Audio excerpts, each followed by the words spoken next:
I just watched the whole live event of Nvidia unveil their new Ampere lineup of next-gen graphics card. The RTX 3000 series have officially been launched and I couldn't be more blown away. I'm really excited for this launch and there are a lot of things to discuss. Hello everyone and welcome to my channel. I'm your host Palchan and consider subscribing as I'm going to be making a lot more videos like this in the future. Without any further delay, let's dive straight into the video. There are a lot of things that were unveiled at the live event besides the Ampere graphics card, like the introduction of the new Nvidia Reflex, which is mainly for esports gaming and requires 360Hz G-Sync panel. Omniverse Machinima DLSS 2.0, which will give a much needed performance jump in game with ray tracing on, and various other things were also discussed. But let us now talk about the part that you all have been waiting for. The RTX graphics card, or to be more specific, the RTX 3000 series graphics card based on the new Ampere architecture. The Ampere architecture will deliver a major hike in ray tracing performance thanks to more tensor cores and ray tracing cores. A big overall performance jump is expected over the old Turing GPUs while being all the more efficient. Let's talk about the elephant in the room, RTX 3080. I am speechless guys. If I'm being honest, then I did not expect this from Nvidia. I mean, let me give you guys a reference here. The old generation's RTX 2080 costs around $1200 and the new RTX 3080 has double the processing power and double the performance and costs just around $699. That is just insane. Such a performance jump for the low price is amazing, and Nvidia are being praised for that.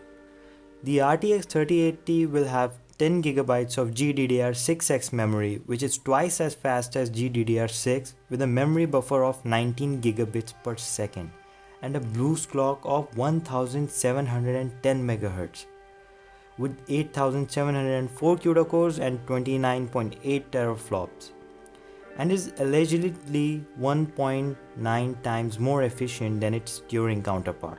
And all this for a sweet $699. I feel bad for all the guys who just bought themselves a new 2080 Ti. Not only did these guys pay more, but they are at a serious performance disadvantage. Well, if you are one of those guys and have the option to return the graphics card, then I suggest you do so, because why not? And if not, then just sell off the card and wait for the RTX 3080 if you can. Nvidia also announced the launch of their mid-range graphics card, the RTX 3070, which on papers is faster than a 2080 Ti. The RTX 3070 is going to be equipped with 8GB of GDDR6 memory and not 6X. At 16 gigabits per second memory buffer. It's not yet confirmed by Nvidia, but it also has double the CUDA cores, that is 5888 and 20.4 teraflops with a boost clock of 1730 MHz, while again being 1.9 times more efficient than its Turing counterpart. The RTX 3070 will retail for $499. A very good option for those who are looking for 2080 Ti like performance but not necessarily want to pay the hefty $1200. But that is not all. We also have their enthusiast level graphics card, the RTX 3090. And yes, you heard me right, I'm not making any mistake. It is called the RTX 3090 and not 80 Ti. It is a first of its kind, as no other graphics card in any lineup before this has the 90 associated with it. The RTX 3090 is going to come with a whopping 24GB of GDDR6X memory at 19.5 gigabits per second. Wow!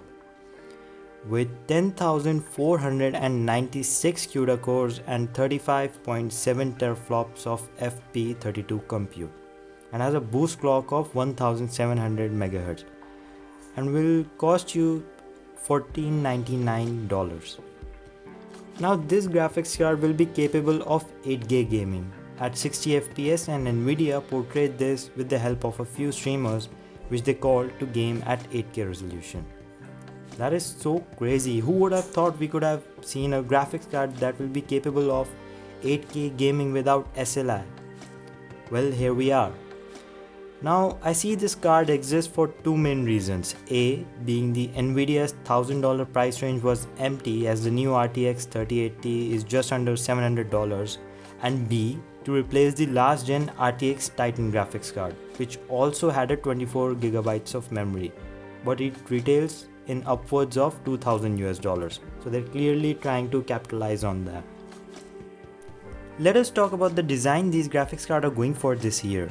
As you might have already noticed, the design choices for Nvidia's graphics card is quite peculiar to say the least, but in a good way. Allow me to explain. Now, as you can see from the photos, there are two fans on each side of the graphics card.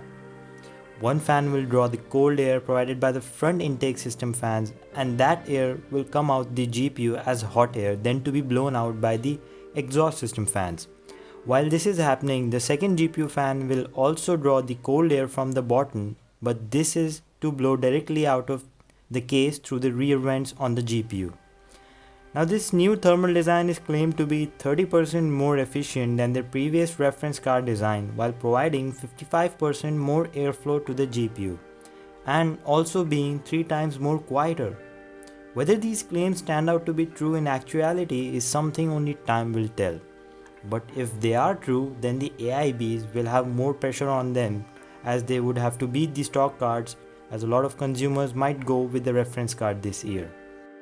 So how are they doing it? Giving us consumers all the good benefits, better performance, better cooling, and at such a low price? Well, there are a few very good reasons for that.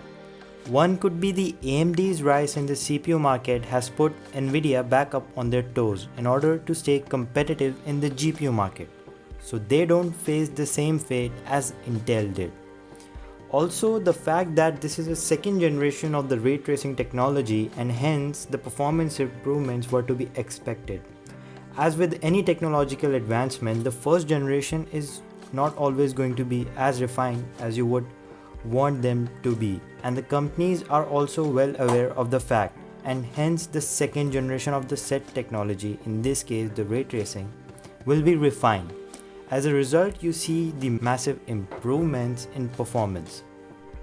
The next generation of consoles are also almost here, and to refrain a lot of PC users switching their systems to console is also another reason why the cards are priced so reasonably, to avoid just that, as the newer consoles will be capable of 4K gaming at 60 FPS for a fairly low price, therefore the reduced price of 3070 and 3080 for the performance.